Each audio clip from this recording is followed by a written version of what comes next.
The vast emptiness of space around Earth was no longer empty. Hundreds of spaceships, each unique in design and origin, floated in a chaotic yet organized dance. Some were small, barely larger than Earth's old space shuttles. Others were massive, rivaling small moons in size. Their shapes varied wildly: sleek arrows, bulbous spheres, crystalline structures that seemed to defy physics. This colorful array of vessels had one thing in common. They were all waiting their turn to dock at Orbital Repair Station Alpha. Alpha, as it was commonly known, was a marvel of human engineering. It looked like a giant metal octopus, its central hub surrounded by long, flexible arms. Each arm ended in a docking bay, capable of accommodating ships of various sizes. The station sparkled under the distant sun, its solar panels and energy collectors gleaming. As ships approached, a booming voice echoed through space, translated into hundreds of alien languages. "Welcome to Orbital Repair Station Alpha. Please proceed to your assigned docking bay. Thank you for choosing human expertise for your repair needs." On one of the docking arms, a small purple ship shaped like a teardrop had just arrived.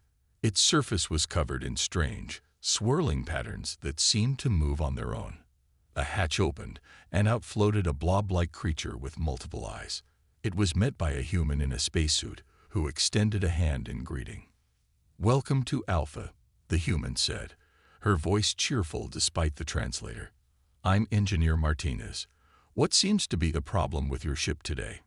The blob alien gurgled something, and the translator in the human's helmet converted it to English. "Our quantum fluctuation drive is out of sync. We've tried recalibrating it at 3 other repair stations, but no one could fix it." Martinez nodded, her eyes already scanning the ship's exterior. "Don't worry. We'll have you up and running in no time.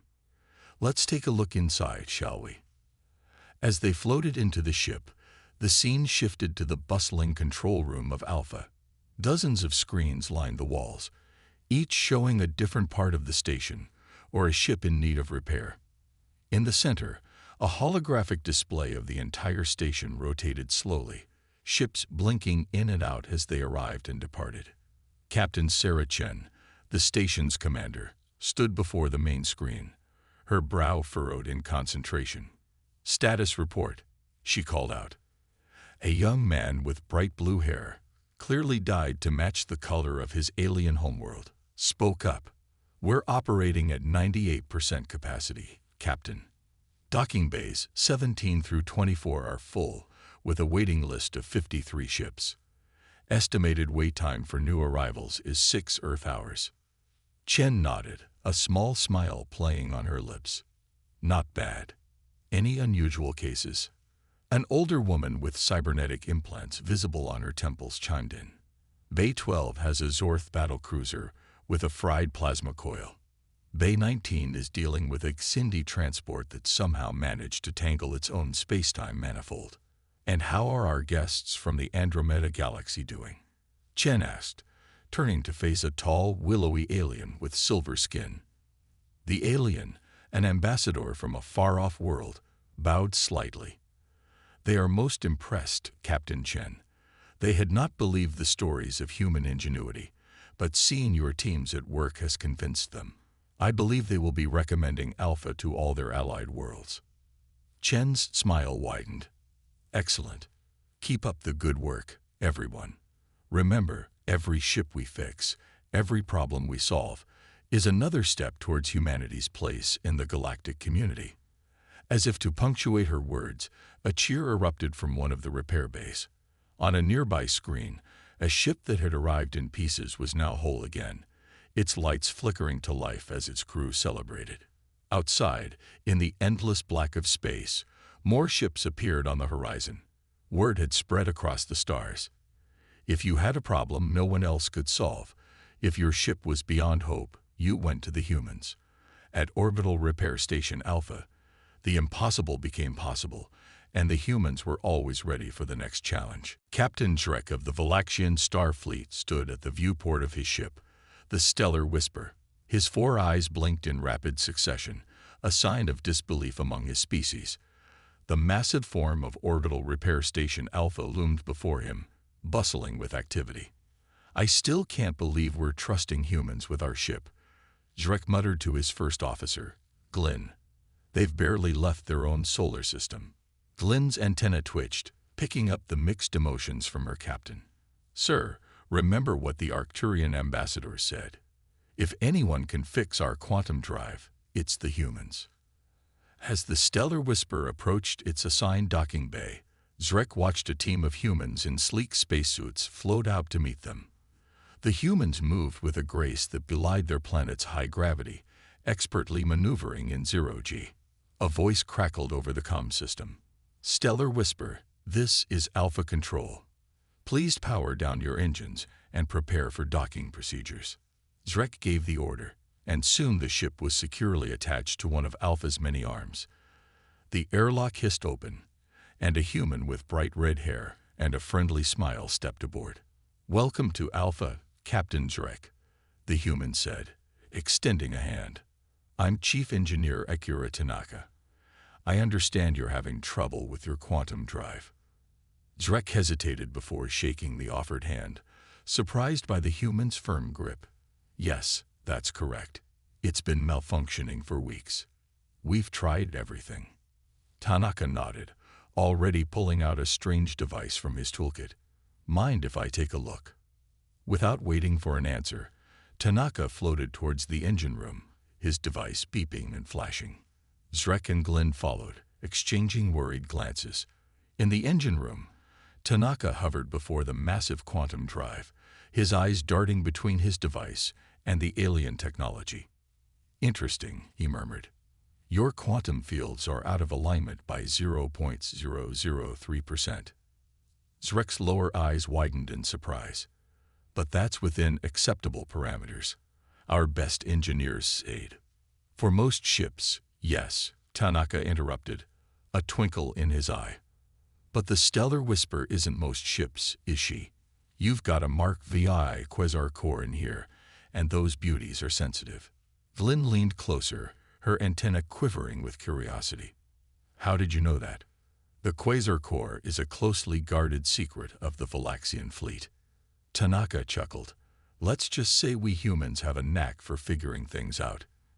Now let's see if we can't get this drive purring like a kitten." Over the next few hours, Zrek watched in amazement as Tanaka and his team worked on the Stellar Whisper. They moved with a fluid efficiency, using tools Zrek had never seen before. At one point, Tanaka jury-rigged a device, using what looked like scrap metal and a child's toy. "What is that?" Zrek asked, pointing at the contraption. Tanaka grinned. "This? Oh, it's a quantum field stabilizer. Whipped it up using some spare parts and a yo-yo my daughter gave me. Should do the trick." To Zrek's astonishment, it did. The quantum drive hummed to life, its energy readings more stable than they'd ever been. As the repairs wrapped up, Zrek found himself in Alpha's observation deck with Captain Chen. The view of Earth below was breathtaking. "I must admit, Captain Chen, I had my doubts," Zrek said. "But your engineers, they're unlike anything I've seen in my travels across the galaxy."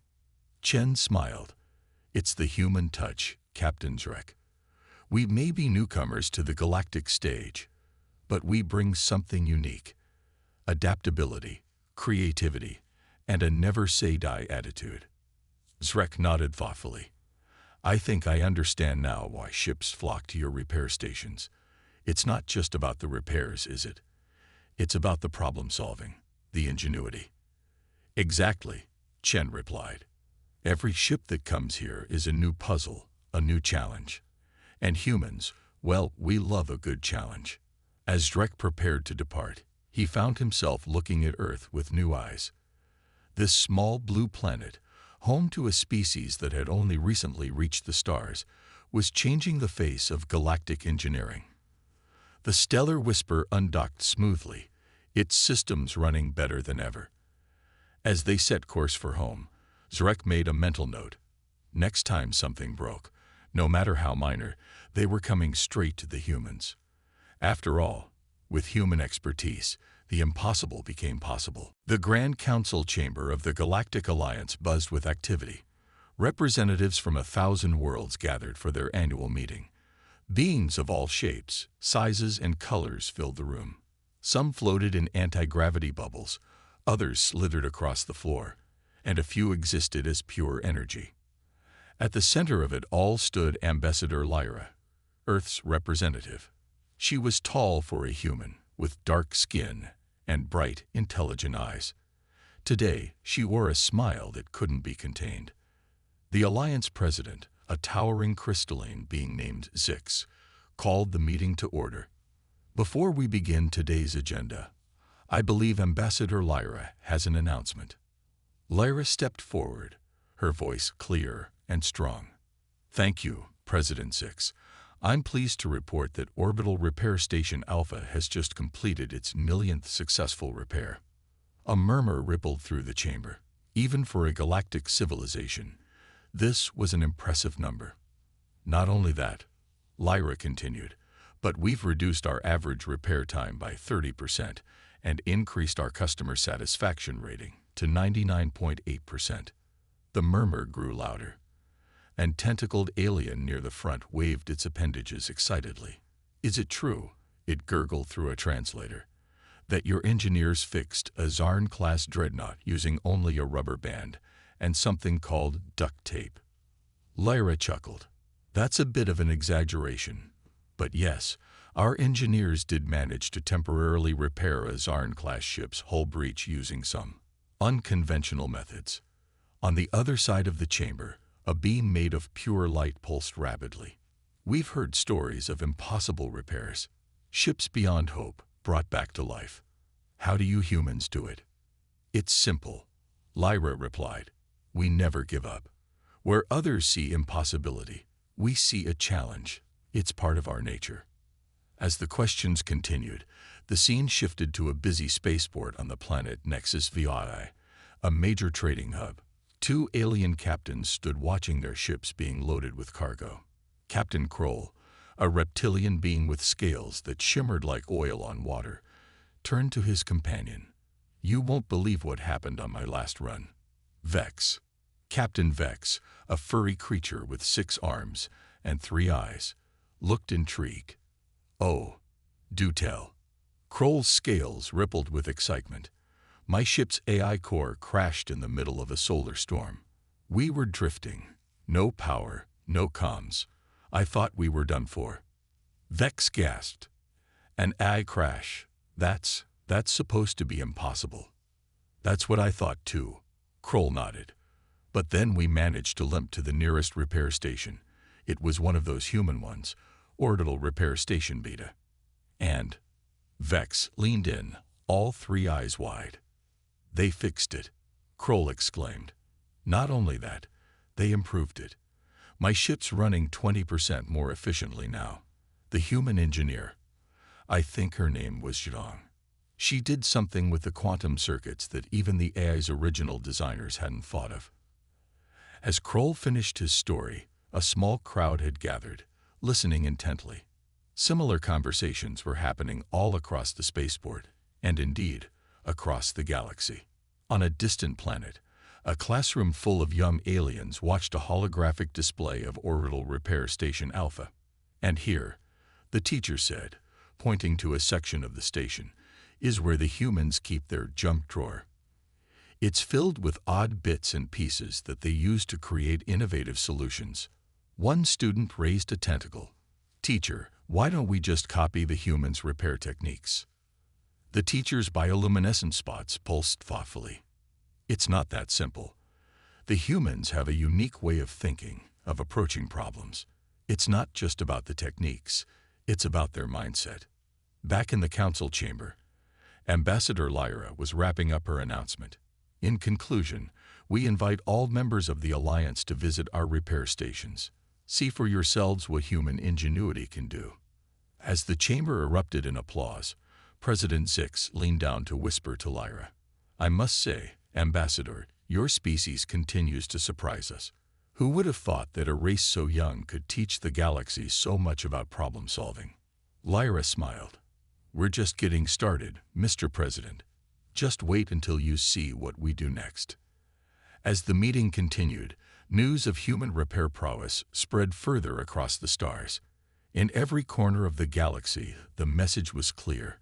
If you had a problem no one else could solve, you went to the humans. At their repair stations, miracles happened every day. Dr. Xeno, a renowned xenoanthropologist from the planet Zeta-9, floated in his anti-gravity chair, all 7 of his eyes focused intently on the scene before him.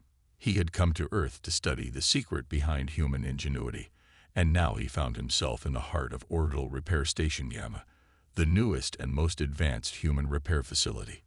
The station's chief engineer, Maria Rodriguez, stood beside him, her dark hair pulled back in a practical ponytail. "So, Dr. Xeno, what would you like to see first?" "Show me your most challenging repair," Xeno replied, his translator conveying his excitement. Maria grinned. "You're in luck. We just got a real head-scratcher in Bay 12. They made their way through the bustling station, passing humans and aliens working side by side. In Bay 12, a ship unlike anything Xeno had ever seen sat dormant. It looked like a giant, metallic jellyfish, its tentacles limp and lifeless. "This is a Medusan bioship," Maria explained. "It's not just a vessel, it's a living entity. But something's wrong with its neural network, and it's gone into a coma-like state." Xeno's eyes widened. "Fascinating. But how can you repair a living ship? Surely your technology isn't compatible with Medusan biology." Maria's eyes twinkled. "That's where human ingenuity comes in. Watch and learn, Doctor." Over the next few hours, Xeno observed as Maria and her team tackled the problem. They didn't just use high-tech tools. They brainstormed, argued, and even played word association games. At one point, a junior engineer named Raj suggested using Earth jellyfish DNA as a template to jumpstart the bioship's neural network. "That's crazy," another engineer said. "It might work," a third chimed in. To Xeno's amazement, they tried it. And after some tweaking and a few false starts, the bioship's tentacles began to twitch with renewed life. "I don't understand," Xeno said, his voice filled with awe. "How did you know that would work?" Maria shrugged. "We didn't, but that's the key to human ingenuity. We're not afraid to try the impossible." As they left the bay, Xeno's mind was racing. He had expected to find some advanced technology or secret training program. Instead, he was discovering something far more intriguing. They stopped by the station's cafeteria, a place where humans and aliens mingled freely. Maria grabbed a cup of coffee, explaining the Earth beverage to a curious Xeno. "You see, Dr. Xeno," she said, sipping her drink, "humans come from a world of diversity. We have thousands of cultures, languages, and ways of thinking. When we face a problem, we don't just see it from one angle. We see it from many." Xeno nodded thoughtfully. "But surely other species have diversity too." "True," Maria agreed. "But humans have something else. Adaptability. Earth's history is full of challenges. Ice ages, wars, plagues. Those who survived were the ones who could adapt, who could think outside the box." As if to illustrate her point, an alarm suddenly blared through the station. "Attention all personnel," a voice announced. "We have a Level 3 emergency in Docking Bay 5. Repeat, Level 3 emergency in Docking Bay 5. Without missing a beat, Maria was on her feet. "Come on, Dr. Xeno. You wanted to see human ingenuity in action. This is your chance." They rushed to Docking Bay 5, where chaos reigned. A ship had arrived with a highly unstable warp core, threatening to tear a hole in space-time. Xeno watched in amazement as Maria took charge. She didn't just rely on standard protocols. She pulled in ideas from everyone present, including a cafeteria worker who had overheard the commotion. "What if we use the station's deflector dish to create a containment field?" the worker suggested. "That's not what the deflector dish is for," an alien technician protested. "But it could work," Maria mused. "Let's try it." In a flurry of activity that Seno could barely follow, the humans repurposed systems, jury-rigged connections, and even used a child's toy from the station's daycare to fine-tune the containment field. Against all odds, it worked. The warp core stabilized, and the danger passed. As the emergency wound down, Seno turned to Maria, his eyes glowing with understanding. "I think I've found the secret to human ingenuity," he said. Maria raised an eyebrow. "Oh, and what's that?" "It's not just one thing," Seno replied. "It's your diversity, your adaptability, your willingness to try the impossible. But most of all, it's your ability to work together, to combine ideas in ways no one has thought of before." Maria smiled. "Well, Doctor, I'd say you've just passed human ingenuity 101. Now how about we go solve some more impossible problems?" As they walked back into the heart of the station, Seno realized he had discovered something far more valuable than he had ever imagined. The secret of human ingenuity wasn't a thing. It was a way of life. The news spread across the galaxy like wildfire. The Galactic Council had announced the first-ever intergalactic repair competition. Species from all corners of the universe were invited to showcase their repair skills and technological prowess. The grand prize, the right to establish repair stations along major trade routes, a privilege that had long been dominated by humans. On Earth, the announcement was met with mixed reactions. Some saw it as a chance to prove human superiority once and for all. Others worried it might be the end of their repair monopoly. Admiral Zhang Wei, head of Earth's space fleet, called an emergency meeting. In a large, circular room overlooking the Pacific Ocean, representatives from all major repair stations gathered. "Ladies and gentlemen," Admiral Zhang began, her voice firm but calm, "this competition is both a challenge and an opportunity. We must show the galaxy why human ingenuity is unmatched." Captain Sarah Chen of Orbital Repair Station Alpha raised her hand. "Admiral, with all due respect, some of these alien races have technology far beyond ours. How can we compete?" Admiral Zhang smiled. "The same way we always have, Captain. With creativity, teamwork, and that special human touch." As the meeting continued, preparations for the competition began in earnest. The best engineers from each station were selected to form Team Earth. Among them was Maria Rodriguez, the brilliant engineer from Orbital Repair Station Gamma. Months passed, and finally, the day of the competition arrived. On a neutral planet called Nexus Prime, massive arena-like structures had been built to host the event.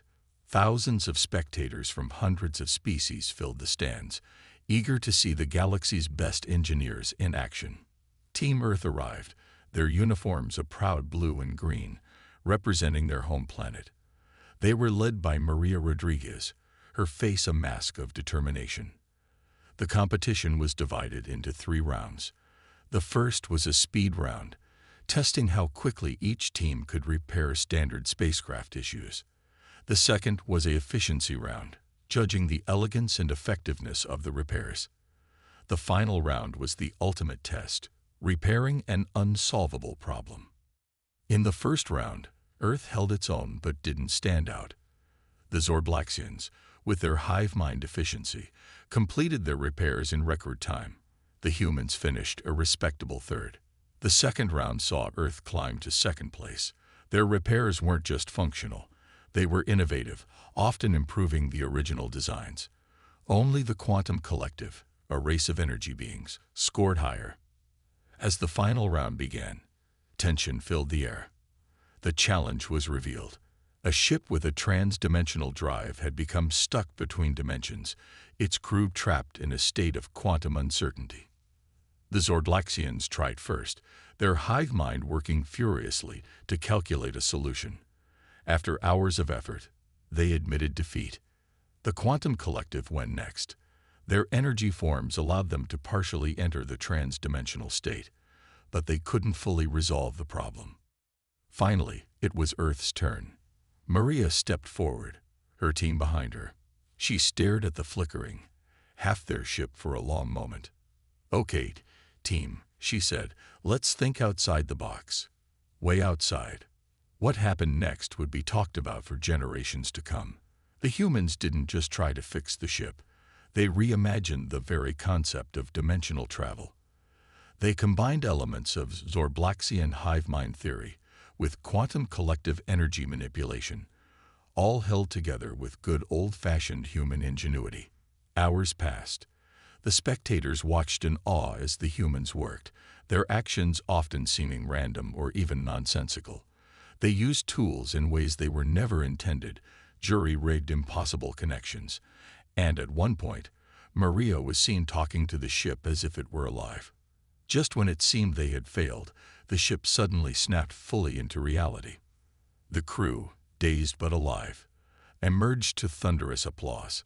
As the judges conferred, an alien spectator turned to his neighbor. "I don't understand," he said. "How did they do it?"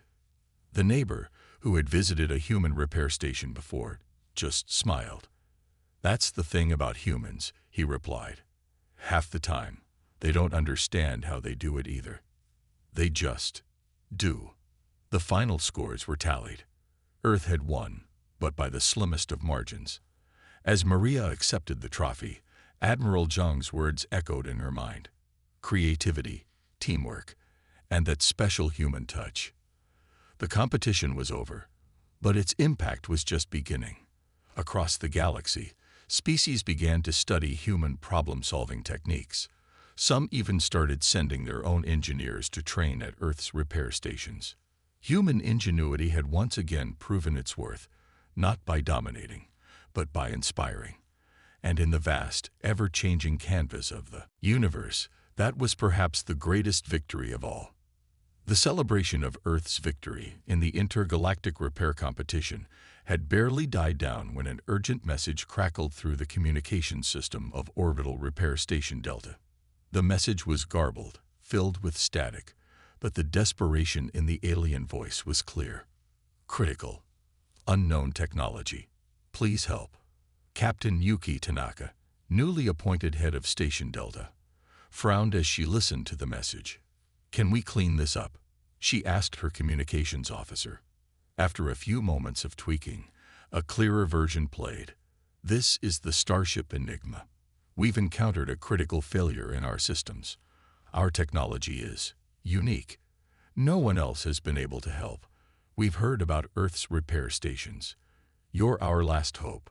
Yuki's frown deepened. "Unique technology. That sounds like a challenge. Let's bring them in." Hours later, the Enigma limped into view.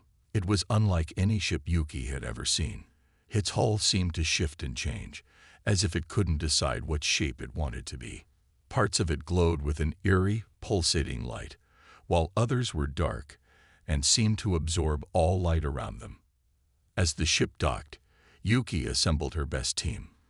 Among them was Dr. Aisha Patel, a brilliant theoretician, and Marco Rossi, a gifted practical engineer known for thinking outside the box. The captain of the Enigma, a being that looked like a swirling cloud of iridescent gas, materialized in the airlock. "Thank you for receiving us," it said, its voice sounding like wind chimes. "I am Captain Zephyr. Our ship, it's dying." Yuki nodded gravely. "Can you tell us more about your ship's systems?" Zephyr's form rippled, a sign of distress. "Our ship is a living entity, grown from the essence of a dying star. It uses quantum entanglement and dark energy manipulation for propulsion and life support. But something has gone wrong, and we can't communicate with the ship's consciousness anymore." The human team exchanged glances. This was far beyond anything they had encountered before. Dr. Peddle spoke up, her eyes shining with excitement. "Fascinating. A ship that's essentially a living quantum computer. The possibilities are endless." Marco scratched his head. "Yeah, and so are the ways it could go wrong. Where do we even start?" Yuki took a deep breath. "We start by doing what humans do best. We adapt, we learn, and we don't give up. Dr. Patel, I want you to study the quantum entanglement aspects. Marco, See if you can find any similarities between the ship's systems and ones we know. The rest of you, let's start gathering data. Over the next few days, Station Delta became a hive of activity. The team worked around the clock, trying to understand the alien ship's unique biology and technology. They hit wall after wall, but each failure only made them more determined. On the fourth day, as the ship's condition continued to deteriorate, Marco had an idea. "What if we're thinking about this all wrong?" he said. "We're treating it like a machine, but it's a living thing. What if we tried talking to it?" Dr. Patel looked skeptical. "Talk to it? How? It's not like we speak quantum entanglement." Marco grinned. "No, but we do speak math and music, universal languages." With nothing left to lose, they decided to try it. Using the station's powerful transmitters, they began to send mathematical sequences and musical harmonies to the ship based on the patterns they had observed in its quantum field. At first, nothing happened. But then, almost imperceptibly, the ship's pulsating glow began to synchronize with the transmitted patterns. "It's working," Yuki exclaimed. "Keep going." For hours, they conversed with the ship, adjusting their transmissions based on its responses. Slowly, the ship's erratic shape-shifting stabilized, and the dark patches began to glow again. Suddenly, a voice echoed through the station, sounding like a chorus of stars. "Thank you," it said. "I was lost in the quantum noise, but your patterns helped me find my way back." Captain Zephyr's form blazed with joy. "You've done it. You've saved our ship." As the Enigma prepared to depart, fully healed and humming with life, Yuki turned to her team. "Well done, everyone. We just communicated with a sentient starship grown from a dying star. I'd say that's a new record, even for us." Dr. Patel was already scribbling notes. "The scientific implications of this are staggering. We've opened up a whole new field of study." Marco just smiled. "All in a day's work for a human repair station, right?" As they watched the Enigma disappear into the depths of space, Yuki couldn't help but feel proud. Once again, human ingenuity had risen to meet an impossible challenge. And in doing so, they hadn't just repaired a ship. They had expanded the boundaries of what was possible in the universe. The reputation of Earth's repair stations would only grow from this point. After all, if they could heal a living starship, what couldn't they do? The Great Hall of the Galactic Council buzzed with excitement. Representatives from thousands of worlds filled the chamber, their varied forms creating a living tapestry of galactic diversity. At the center of it all stood a small group of humans, looking both proud and slightly overwhelmed. Admiral Zhang Wei, Captain Yuki Tanaka, Dr. Aisha Patel, and Marco Rossi had been summoned to represent Earth.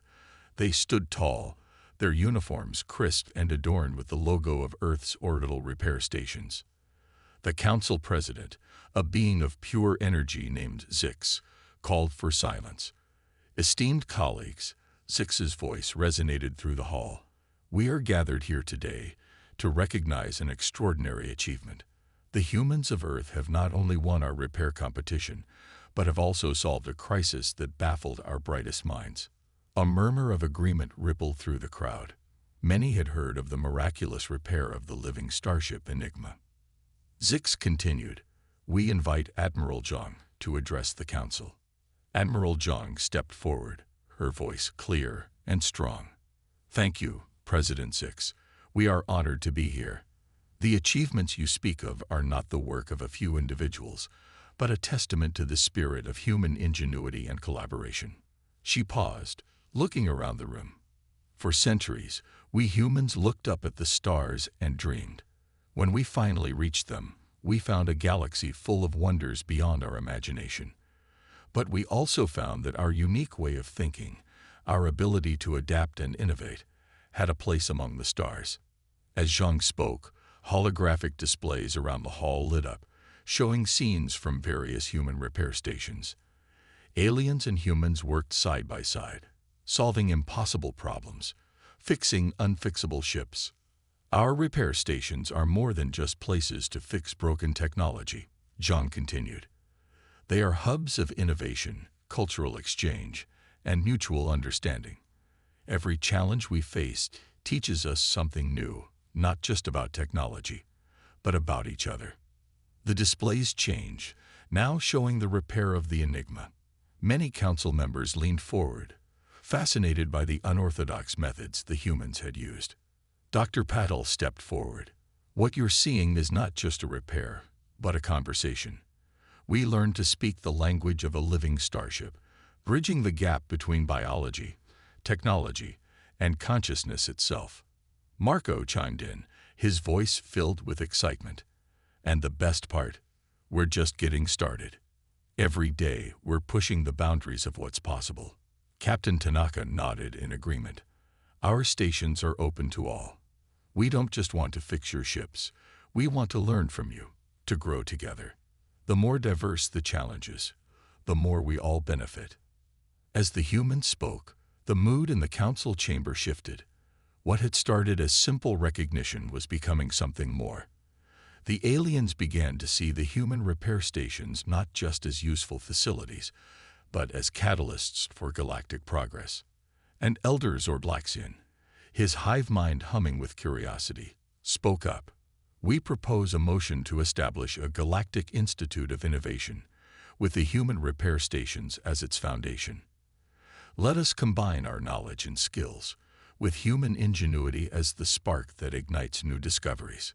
The motion was seconded by a member of the Quantum Collective, their energy form pulsing with excitement.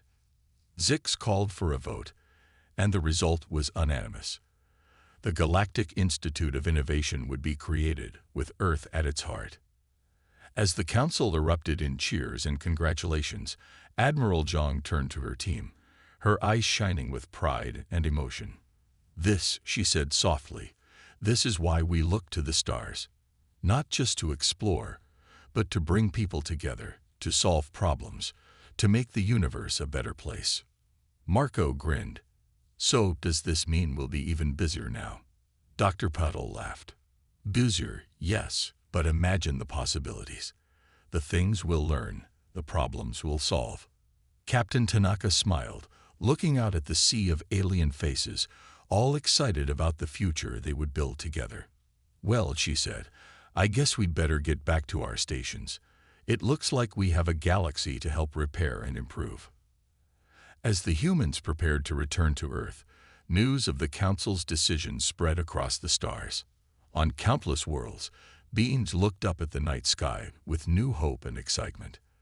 The human repair stations, once a curious anomaly, were now a symbol of progress, innovation, and unity. And on a small blue planet called Earth, children dreamed of the day they too would join the ranks of those who could fix the unfixable, solve the unsolvable, and bring a touch of human ingenuity to the farthest reaches of the cosmos.